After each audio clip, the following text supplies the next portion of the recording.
Dr. Franklin Sonn het pas 80 jaar oud geword. In sy leeftyd was hy al 'n onderwysman, 'n struggle-leier, 'n vakbondman, 'n sakeman en ook 'n oud-ambassadeur.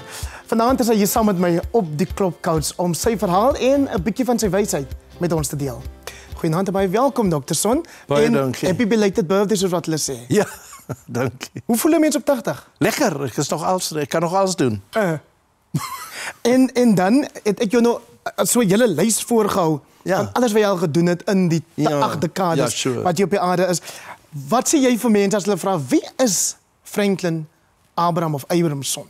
Ek is 'n Karoo seun wat in die Oos-Kaap in 'n breinlokasie groot geword het en daarom baie sterk aanvoeling het met my mense. En ek het hierheen gekom Kaap toe saam met my ouers en dit is om my loopbaan te kom volg. Wat doen dit aan 'n mens of wat het dit vir jou gedoen dat jy op die platteland 'n deel van jou kinderjare deurgebring het? Wonderlik, ek beskou myself as 'n plattelander, 'n Karoo seun wat in die Kaap woon. En onderwys as 'n loopbaan, wie of wat het daai keuse beïnvloed? Wel, dit loop in die familie. As jy 'n son ontmoet, is hy stellige onderwyser of 'n professor. Dis ons nering. Sê vir die kykers iets Dis al wat ons kan doen. Nee, dis nie waar nie. Sê vir die kykers iets oor jou ouers? Ja, my ouers was wonderlike mense, tipiese plattelandse goeie mense. Christen mense, ordentlike mense. Mense op wie ek baie trots is om van 'n seun te wees. Hulle, my pa het, toe hy klaar afstudeer het in Woester, het hy onmiddellike hoofskap gekry in Vosburg. En dis waar ek gebore is. O ja. Nergens nie, maar ek is baie trots op my dorpie en baie lief vir my dorpie. Ek gaan gereeld so intoe. Uncle Pet. Dis Uncle Pet, ja. En jou ma? My ma is in ons stamdorp. Ons stamdorp is Kernaven. Dis waar die Sons vandaan kom. Dis waar die Pretoriërs vandaan kom. Die Danielse, die Boesaks. Ons kom almal uit Kernaven. So jy was onderwyser, jy was hoof, jy was die leier van die Kaaplandse professionele onderwysersunie vir baie lank gewees. En vandag, aan die onlangse verlede, het daar 2 goed gebeur. Die een is dat die departement vir ons sê, as die kind by graad 9 kom, dan dink ons en hy sukkel 'n bietjie of sy, dan wil ons vir hulle 'n graad 9 sertifikaat, so net 7 in my taal natuurlik. G en C gaan heen. Wat is Franklin Sonn se siening daaroor? Wel, ek dink stroming is belangrik. Is beter dat as leerlinge net uitval, as hy 'n sertifikaat het waarmee hy dan in die aard van die saak toegang kan kry tot vakleerlingskap. En daarna kan hy verder studeer, maar het is belangrik dat hy 'n vak kan doen, dat hy met sy hande kan werk en dat ons wegkom van die idee dat almal moet universiteit toe gaan. Ja. Wat sê die onderwysers vir jou oor hoe hulle sukkel met dissipline deesdae? Veral nou dat lyfstraf, jy weet soos in jou dae was, nie meer toegepas maar word nie. Ek meen, ons ou manne sal nie kan in 'n skool wees nie. Want ons sal nie die gebrek aan dissipline kan gedoog nie. Ons sal dit nie kan doen nie. En ek admireer onderwysers wat kan doen. En veral onderwysers wat in die arm agtergeblewe gemeenskappe daar skool gee, waar daar nie noodwendig gestruktureerde dissipline in die huis is nie. En nou kom hulle skool toe en dan mag jy die kind nie eens kyk nie. Ja. Ek dink die moeilikheid baie keer met ons politici, hulle was nie self in die klas nie. En hulle is baie teoreties. O ja. Ja. Ek sê nie dat ek lyfstraf goedkeur nie, maar ons moet ook die onderwyser in ag neem en nie net die kind nie.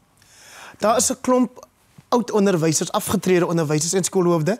Iemand soos jou pel, Dr. David Piet is self betrokke daarbey, waar hulle probeer om die sogenaamde pension redress gedoen te kry. Wat sê jy daaroor? Wel, ek admireer om dit te doen. Regstel aksies is baie belangrik en ons moet die verlede met ons regstel. Ons kan nie net aangaan met die verskriklikhede van die verlede dit beleef nie. En dit is goed so en hulle organiseer dit goed. En in die KPO het hulle geleer hoe om mense bymekaar te bring, ordelik en gedisciplineerd, en om moesies op te stel en om sake te voer tot die stadium wat hulle gelukkig is. Is dit die leierskap wat Franklin Sonn gevolg het? Ja, nee, ek meen ek was deel van 'n groep van 20 gerespekteerde hoofde en universiteitsmense wat die hoofbestuur van die KPO uitgemaak het. En ons saam het 'n gestruktureerde stelsel waarna almal opgesien het en ook wat Madiba vir my 'n brief oorgeskryf het, wat gaandeweg en stelselmatig ons mense in ag geneem het, geveg het vir hulle regte. Baie van die regte wat onderwysers vandag geniet het ons voorgeveg, soos byvoorbeeld permanensie vir vroue wat getroud is. Vroue as hulle babas kry, word nie afgedank nie.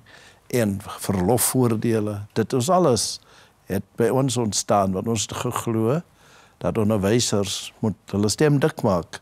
En ook in die politieke op die politieke terrein. Ja. Ek dink die keer vir ons was toe ons grotendeels met op my aandrang, die Vryheidsmanifest aanvaar het as 'n gidsdokument, omdat het so 'n pragtige dokument is en eintlik ons eie beginsels en waardes en standaarde bevestig. En vandag is daar mense uit daai gemeenskappe uit wat sê hulle voel nie meer so vry soos wat die Vryheidsmanifest hulle beloof het nie. Hulle voel in jou eie woorde vervreemding en verworpe. Ja, ek ag dit 'n jammerte en ek gaan nou misbruik maak van hierdie program om vir president Cyril Ramaphosa direk te sê dat julle het ons mense vervreem. Julle neem ons nie in ag nie. Julle sien ons oor die hoof van dit kom by werkskepping en so aan. En dit veroorsaak 'n moedeloosheid in my gemeenskap. En ek is eintlik jammer ek het hierdie ouderdom, anders sal ek weer ingespring het om gevolg te gee aan daardie oortuiging wat ek oral hoor wat mense vir my sê. En dit is tyd dat dit reggestel word. Jy weet, rolmodelle soos Trevor Manuel ontbreek nou in die kabinet. As jy kommissie se samestelling kyk, dan sien jy noemlik dat breinmense van Weskaap uitgesluit word. En dit is 'n nuwe vorm van miskenning en dit lei mense daartoe dat hulle voel dat daar nou 'n nuwe swart nasionalisme tot stand gekom het wat uitsluitend is en wat nie mense insluit nie. En daaroor het ek 'n werklike kommer. En daarmee maak jy nie voorspraak. Ek weet nie eintlik of hulle dit agterkom nie, of hulle dit weet nie. Daarom maak ek nou misbruik van die program. Maar jy maak nie daarmee voorspraak vir 'n breinnasionalisme nie. Nee, hoegenaamd nie, insluitende een. Kyk, ons is die produkte van die ideaal van non-racialisme, van die rassigheid. Ons wil dit, ons streef dit na, maar die probleem is dat as jy nie daarvoor veg nie, dan gaan jy dit nie kry nie. En as 'n groot verwarring omtrent wat non-racialism is. Non-racialism is nie 'n miskenning of 'n ontkenning van wie jy is nie. Dit is jy moet 'n basis vestig van wie jy is, sodat jy in die groter geheel jou stem kan hoor. Ek dink een van die jammerte van ons... Ons het 80 minute nodig gehad vir hierdie gesprek. Ja, maar die jammerte van ons is dat ons is geneig om onsself te ontken en dit lei tot miskenning. Wat staan vir Franklin Sonn uit in sy lewe en sy loopbaan as 'n teken van hoe jy jouself erkenning gegee het en op daai wyse ander mense ook gehelp het daarmee? Wel, ek het die staanspoor na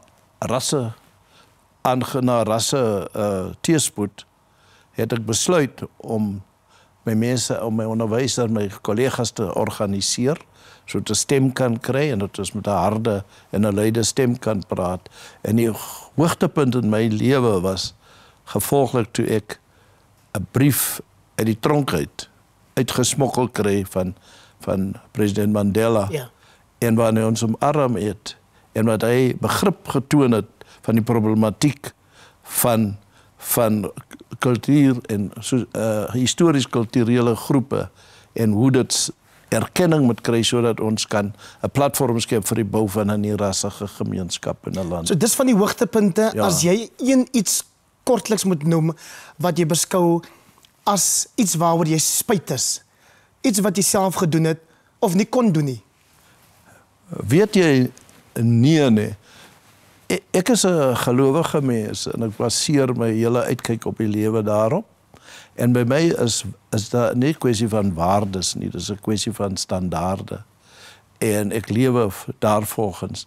En ek was nooit bang nie. Ek was nie bang om te praat nie. En ek was baie gelukkig dat ek direk met byvoorbeeld meneer P.W. Botha kon praat. En dat hy begrip vir my getoon, alhoewel ek baie reguit met hom gepraat het.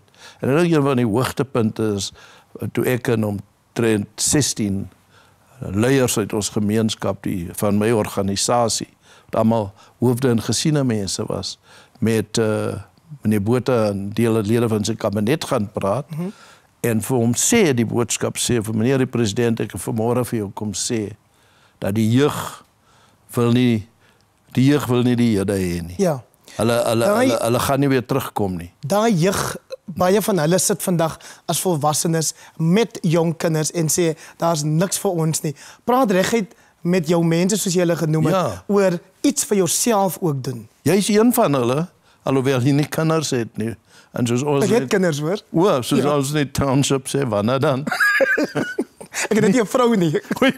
Ja. Sisa. So praat gereguit met die breingemeenskap, wat baie keer die indruk ook gee dat hulle ook net sit en wag. Ja, ek dink ons moet 'n nuwe trots ontwikkel. Ons moet weet wie ons is. En ons moet ophou met hierdie ontkenning van wie ons is.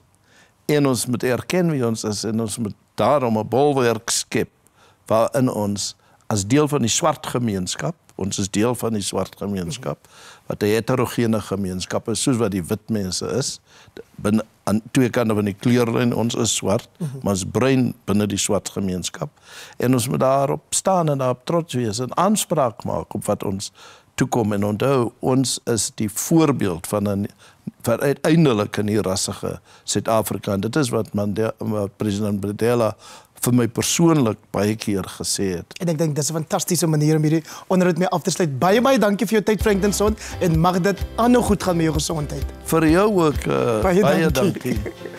Na die breek loer ons in by die internet dans sensasie, die jonge Ivana Campbell.